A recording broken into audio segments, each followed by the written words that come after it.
আসসালামু আলাইকুম। আজকে আমরা আলুর দম খাবো।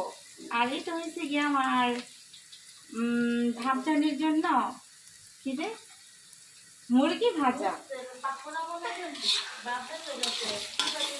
আর হচ্ছে গিয়া আজকে আলুর দম বানাবো, তার জন্য আয়োজন।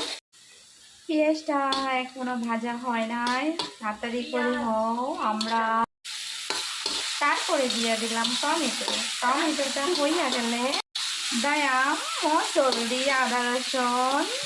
এখন পরিবেশন করবো মশলা, তারপরে দিলাম আদা রসুন, হলুদ ফাঁকি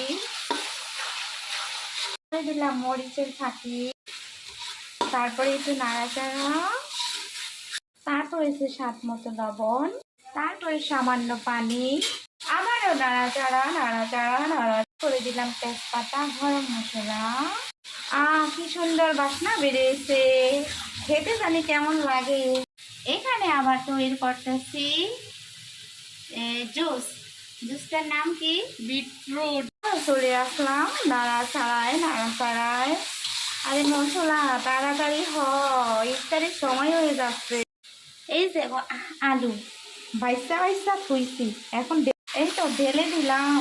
এখন করে দেবো আবার নাড়াচাড়া।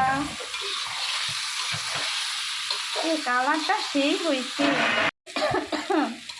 অবশেষে আলুর দম হয়ে গেছে, ইফতারিরও সময় হয়ে গেছে। অবশেষে আজান দিতেছে, আমরা ইফতারি করবো। শরবত হয়ে গেছে, তো আল্লাহ হাফেজ।